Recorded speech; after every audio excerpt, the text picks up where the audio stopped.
नमस्कार साथियों, राजपथ पर आपका स्वागत है। साथियों, कल मैं चंद्रशेखर रावण और आकाश आनंद को लेकर चर्चा कर रहा था। नोएडा आया हुआ हूँ। 2 बार लाइट चली गई और लाइट जाने की वजह से दोनों बार कनेक्शन कट गया, बात पूरी नहीं हो पाई। इसी बीच में उसमें और भी डेवलपमेंट हुए, तमाम चीजें हुई। कुछ लोगों ने मुझे मैसेज किया कि सर क्या उसे कंप्लीट कीजिएगा। मैंने सोचा 5-7 मिनट आपसे इस मुद्दे पे बात कर लेता हूँ, जो बातें रह गई हैं और जो विवाद की जड़ है उस पर बात की जाए। सर जी, ये कोई विवाद नहीं है। अगर आप किसी और दल में हैं, कोई और पार्टी आप चला रहे हैं, किसी और संगठन के आप मुखिया हैं, सिर्फ अगर भीम आर्मी होती तो डॉक्टर अंबेडकर के नाम पे हजारों संगठन चल रहे हैं। 50 पार्टियां पंजीकृत हैं निर्वाचन आयोग में और देश के हर राज्य में कम से कम अंबेडकरवादी, बहुजनवादी, कांशीराम और इस तरह से 50 पार्टियां जो है निर्वाचन आयोग में पंजीकृत हैं और उसके बाद वो अपना अपना चुनाव लड़ते हैं। तो ये सवाल क्यों कि आप चंद्रशेखर को जानते हैं कि नहीं जानते? ये सवाल क्यों कि चंद्रशेखर को आप क्या मानते हैं? सवाल ये है कि वहां पर लगभग 2 दर्जन से अधिक मीडिया मौजूद था। चंद्रशेखर आजाद की कोई बात किसी ने नहीं की। आकाश आनंद, बहुजन समाज पार्टी की तैयारी, मध्य प्रदेश में बहुजन समाज पार्टी की स्थिति, दलितों, आदिवासियों और इनको लेकर तमाम बातें हुई। लेकिन फिर उसके बाद एक चैनल आता है, उसके बाद से सवाल करता है चंद्रशेखर को लेकर। 2 बार आकाश आनंद कौन कौन कहते हैं? आप याद कीजिए कि आकाश आनंद ने जो कहा कि मैं छोटे लोगों की बात नहीं करना चाहता, या मैं छोटे लोगों को नहीं जानता, या मैं छोटे लोगों में समय नहीं खराब करना चाहता। अब आते हैं चंद्रशेखर आजाद के सबसे खास अखिलेश यादव की तरफ। जब अखिलेश यादव ने चंद्रशेखर को मनमानी जो सीटें मांग रहे थे नहीं दी विधानसभा के चुनाव में, तो चंद्रशेखर के को लेकर जब अखिलेश यादव से सवाल किया गया तो अखिलेश यादव ने कहा था छोटी पार्टी है। अखिलेश यादव चंद्रशेखर को छोटी पार्टी कहें और चंद्रशेखर अखिलेश यादव के साथ जिंदाबाद जिंदाबाद करें, वो चाहे सहारनपुर का चुनाव हो मेयर का और चाहे दूसरे चुनाव हो। तो जहां पर बसपा नहीं लड़ रही है वहां पर अखिलेश के साथ वो गए, या जयंत के साथ वो गए। जैसे खतौली, खतौली में बहुजन समाज पार्टी चुनाव नहीं लड़ रही थी, किसी ने चंद्रशेखर पे उंगली नहीं उठाई।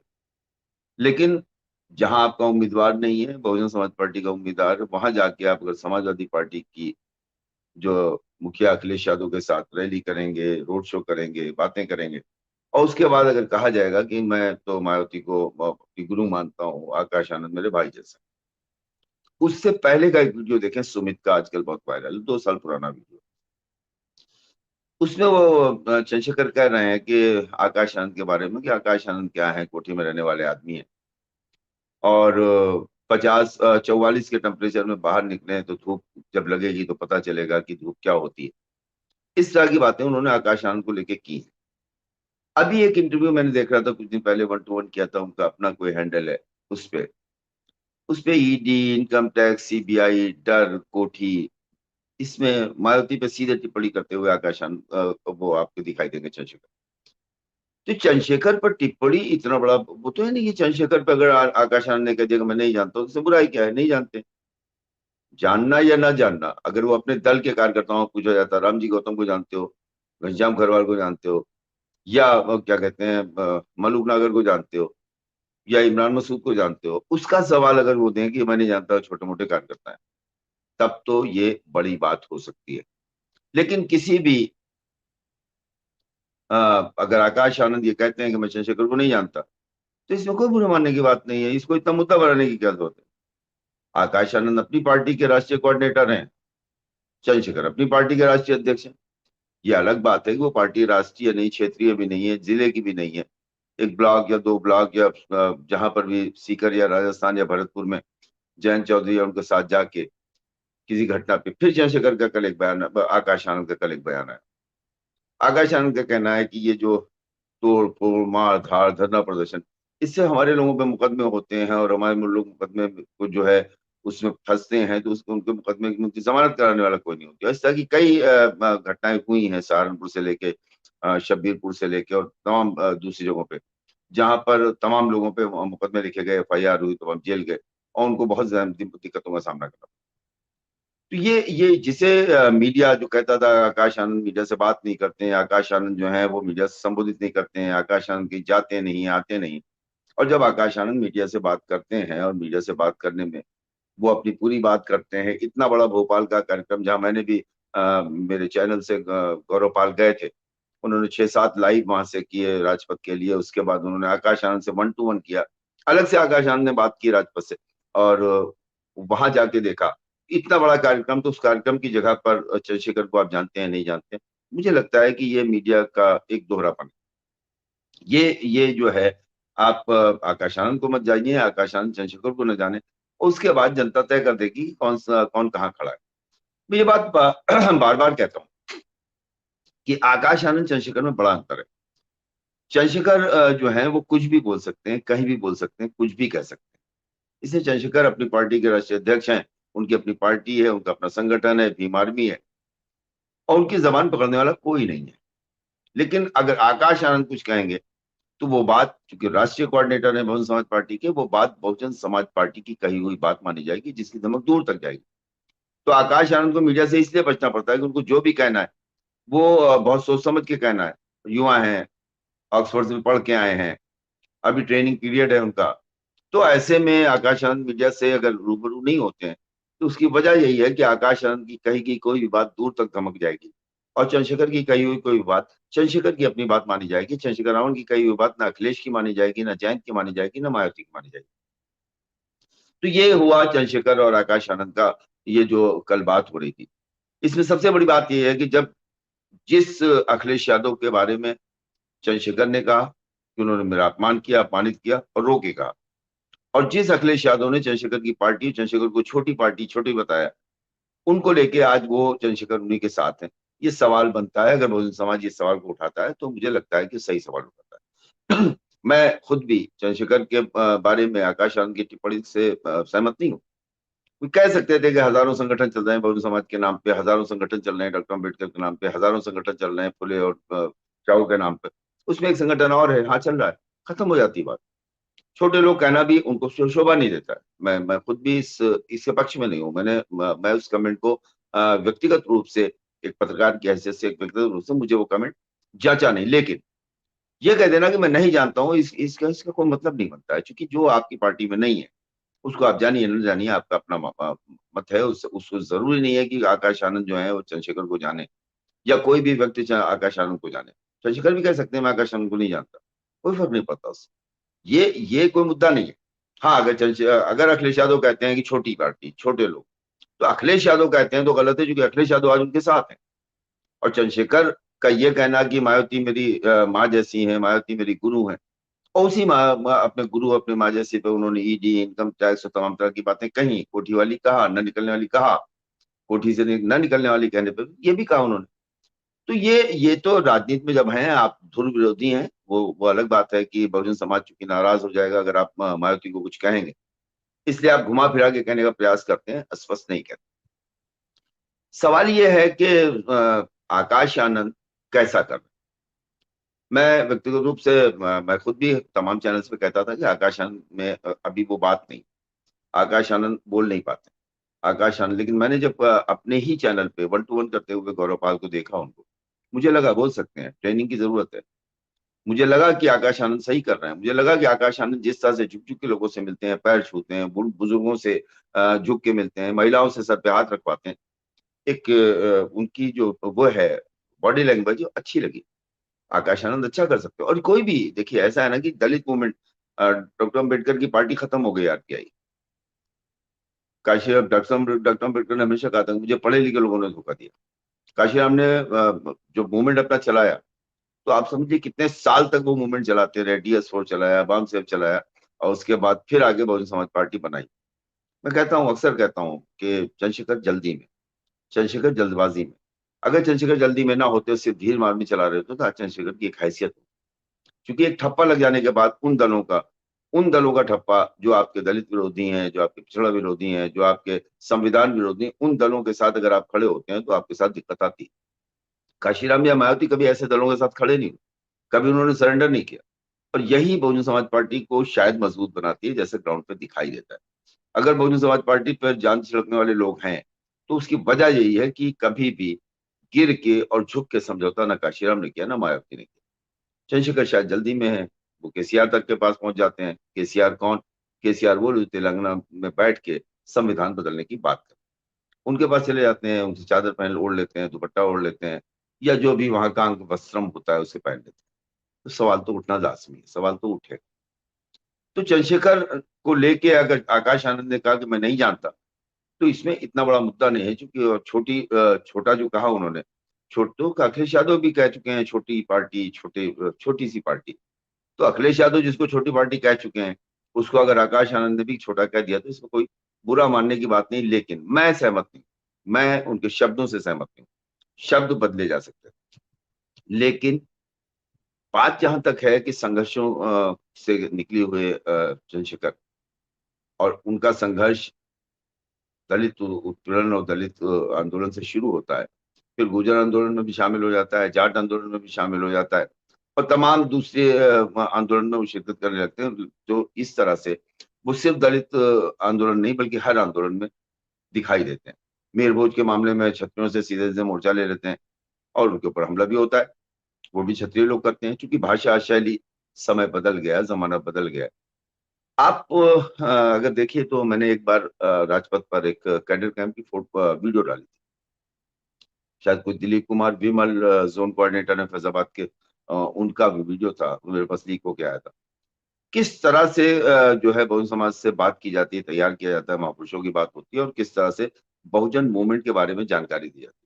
अब सड़कों पे आते हुए, सड़कों पे आके जय भीम का नारा लगा देने से मजबूती नहीं आती। मजबूती विचार से आती है, विचारधारा से आती है। हाथ लहराने से मजबूती नहीं आती, मोश पे ताव देने से मजबूती नहीं आती। मेरा अपना तजुर्बा है, मैं 1991-92 से बहुजन समाज पार्टी को वॉच कर रहा हूँ। 91-92 से एक पूरी 2 जनरेशन निकल गई। मैंने तमाम लोगों को, मैंने राज बहादुर को देखा है, छोटे साहब कहे जाते थे, आज कोई उन्हें जानता नहीं। मैंने सोनेलाल पटेल को देखा है, आज उनकी पार्टी देखी है। मैंने गांधी आजाद, और मैंने बलिराम, और मैंने ऐसे सुखदेव राजभर को देखा, आर के चौधरी को देखा है। तो मैंने बहुत से, दत्तू प्रसाद को देखा है।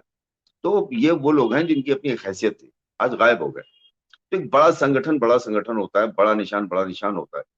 समाजवादी पार्टी छोड़ने के बाद शिवपाल यादव के पास चूंकि साइकिल निशान नहीं था, शिवपाल यादव कुछ नहीं कर पाया, जबकि शिवपाल यादव मुलायम सिंह यादव के साया थे, और मुलायम सिंह यादव की सारे गुण वो जानते थे, और उनको एक एक जिले एक में उनके पास कार्यकर्ता भी थे। लेकिन साइकिल निशान और झंडा उनके पास नहीं था। तो आखिर में उनको फिर समाजवादी पार्टी में वापस आना पड़ा। पार्टी तोड़ के निकलने वाले लोगों को कभी भी बढ़ते हुए नहीं देखा गया। जब काशीराम आए थे तो मैदान खाली था। जब काशीराम आए थे तो उत्तर प्रदेश में दलित पैंथर के नाम पे एक संगठन ऐसी कुछ था, इसके अलावा कुछ भी नहीं था। तो काशीराम ने उसका देखा, उसने तैयार किया, पंजाब में किया, उत्तर प्रदेश में किया, मध्य प्रदेश में किया, राजस्थान में किया, और हर जगह पर हाथी निशान को पहुंचा दिया। तो ये काशीराम के संघर्ष का नतीजा था कि हाथी निशान बढ़ा, और ऐसा बढ़ा कि फिर राष्ट्रीय पार्टी हुआ, और आज भी बहुजन समाज पार्टी तीसरे नंबर की राष्ट्रीय पार्टी है। और एक व्यक्ति कोई जो है वो 4 प्रदर्शन करके अगर आप ये बताते हैं कि बहुजन समाज पार्टी के बराबर हो गया, मुझे लगता है थोड़ा सा ज्यादती है, या थोड़ा ज्यादा सोच रहे हैं वो लोग, जो या तो उनको बहुजन और बहुजन वोटों और बहुजन समाज और बहुजन समाज पार्टी और इन लोगों से उनका कुछ जानकारी नहीं। अगर जानकारी होती तो इस तरह की बात ना करते। चंद्रशेखर आजाद को लेकर जब भी कोई कुछ कहता है, मैं उनका विरोध करता हूँ। मेरा मानना है चंद्रशेखर भी युवा है, है कर सकते हैं। लेकिन बस वो है कि एक शेर है उर्दू का कि अब साथ छोड़ दे तो खता जिंदगी की क्या, हम खुद ही इतनी तेज चले थे कि गिर पड़े। ये थोड़ा सा अगर शांत होते, थोड़ा सा अगर सब्र होता, तो चंद्रशेखर भविष्य के बड़े नेता के रूप में आ सकते थे। लेकिन वर्तमान प्रदेश में हाथी निशान और नीला झंडा जो है, उसके मुकाबले में किसी भी एक निशान को ला के खड़ा करके, ये हो सकता है 200, 400, 500, 1000, 2000, 3000, 4000, 5000 ये वोट काटे जा सके बहुजन समाज के, लेकिन उसको खड़ा करना इतनी जल्दबाजी में भी संभव नहीं, नामुमकिन। तो साथियों, ये थी बात जो कल रह गई थी। लाइट बार बार गई और मैं बातें कर नहीं पाया आपसे। तो चंद्रशेखर और आकाश के इस विवाद में मुझे लगता है कि बहुत ज्यादा इसको चर्चा करने की जरूरत नहीं है। आकाश अपने जो बुआ हैं उनकी, मायावती, उनके उन्होंने उनको राष्ट्रीय कोऑर्डिनेटर बनाया, उनकी ट्रेनिंग हो रही है। वो छत्तीसगढ़, तेलंगाना, मध्य प्रदेश, राजस्थान, महाराष्ट्र, इन सब राज्यों के प्रभारी हैं और वहां जा रहे हैं। चंद्रशेखर, उन्होंने खुद अपनी एक पार्टी बनाई, पहले भीम आर्मी बनाई, उसके भीम आर्मी में भी कई टुकड़े हुए। एक भीम आर्मी तो अभी लखनऊ में जाके मायावती को प्रधानमंत्री बनाने की बात कर रही थी, उसी से टूटी हुई भीम आर्मी। और इतनी उन्होंने अपनी पार्टी बना ली, आजाद आजाद समाज पार्टी, और वो अपनी पार्टी के मालिक हैं, आकाश अपनी पार्टी के मालिक हैं, दोनों अपनी अपनी पार्टियों के लिए काम करते हैं, एक दूसरे पर टिप्पणी जो है वो मुझे लगता है कि इतनी आवश्यक नहीं है। चंद्रशेखर चंद्रशेखर हैं, उनको खुद निकले हैं, उनको जनता का समर्थन मिला है, सहयोग मिलता है। दो तरह के लोग होते हैं, एक वो लोग होते हैं जो विचारधारा से लड़ते हैं, एक लोग वो होते हैं जो सड़क पे लड़ते हैं। तो चंद्रशेखर अगर सड़क पे लड़ना चाहते हैं तो उनका समर्थन करने वाले सड़क वाले लोग हैं, और अगर बहुजन समाज पार्टी के आकाश आनंद विचारधारा से लड़ना चाहते हैं, उनके साथ विचारधारा के लोग हैं। तो ये दो चीजें जो है, इनको कभी मिलाने की जरूरत मुझे लगता है कि नहीं। तो ये आकाश आनंद का पैदल मार्च, और मध्य प्रदेश में उनका जो एंट्री है, और मध्य प्रदेश में तो बहुजन समाज पार्टी ने टिकट भी घोषित करने शुरू कर दिए हैं, और वहां की है जो उसका गढ़ है, रीवा, सतना, इन सब जगहों पे। तो बहुजन समाज पार्टी और आकाश आनंद के सामने चंद्रशेखर को लेके अगर इस तरह की बातें की जाती हैं, तो मुझे लगता है कि ये गैर जरूरी बातें हैं, इनकी कोई जरूरत नहीं है। चंद्रशेखर अपना संगठन चला रहे हैं, भविष्य के उनका उज्जवल हो सकता है, लेकिन ऐसे लोगों के साथ रह के बिल्कुल उज्जवल नहीं हो सकता जो दलित विरोधी हैं, पिछड़ा विरोधी हैं, समाज के विरोधी हैं, अल्पसंख्यक विरोधी हैं, मुस्लिम विरोधी हैं। और ऐसे लोगों के साथ अगर उनका खड़े होते हैं तो कहीं ना कहीं उनको नुकसान उठाना पड़ता है, और उठाना पड़ रहा है। एक सांसद की सीट के लिए, एक लोकसभा के लिए, कि कहीं से हमको टिकट मिल जाए, इस तरह से इतनी परेशानी। मुझे लगा आकाश आनंद से सवाल किया गया, लोग लड़िएगा चुनाव, उन्होंने मना कर दिया, मैं नहीं लड़ूंगा। तो एक वो है जो खुद चुनाव न लड़ने के लिए भी संघर्ष कर रहा है, एक वो है जो अपने चुनाव में किसी तरह से एक सीट के लिए संघर्ष कर रहा है, दोनों में बड़ा अंतर है। तो दोनों को लेके ये कहना कि चंद्रशेखर और आकाश आनंद दोनों को मिलाया जाए, दोनों को एक किया जाए, मुझे लगता है कि ये थोड़ा सा ज्यादती होगी। आकाश जो है वो उनके पास एक बड़ी विरासत है, काशीराम की, मायावती की, अम्बेडकर की, हाथी निशान की, नीले झंडे की। चंद्रशेखर अभी स्ट्रगलिंग पीरियड में, अभी शुरुआत है उनकी, जल्दी में है, लेकिन उनका भी अपना भविष्य है, उनका भविष्य उज्जवल है। लेकिन ये कहना कि चंद्रशेखर को इतना महत्व दे कि वो आकाश आनंद से बड़े साबित हो जाए, मुझे लगता है कि थोड़ी, जब जब चंद्रशेखर को अखिलेश यादव छोटा मानते हैं, तो आकाश आनंद के पास तो दलितों का एक बहुत बड़ा समर्थक वर्ग है जो पूरे देश में फैला हुआ है। तो साथियों, आज के लिए इतना ही। आप लोगों का बहुत बहुत शुक्रिया, बहुत आभार, आपने राजपथ को यहाँ तक पहुंचाया। मेरा भी प्रयास रहता है कि मैं राजपथ के जरिए, अभी मैं नोएडा आया हूँ 4-5 दिन में, दिल्ली, नोएडा, और यहाँ रहूंगा, तमाम लोगों से बात भी करनी है, कुछ जो है चैनल को लेके भी बात करनी है, और उसके अलावा भी बात करनी है। तो वो 4-5 दिन में नोएडा रहूंगा, लेकिन आप लोगों के लिए वीडियो लेके आता रहूंगा। और मैं उन तमाम लोगों का आभारी हूँ जिन्होंने चैनल के लिए अपना सहयोग भी दिया, किसी ने 50, किसी ने 100 रुपए, किसी ने कुछ भी भेजा, उसके लिए मैं उनका फिर आभार व्यक्त करता हूँ।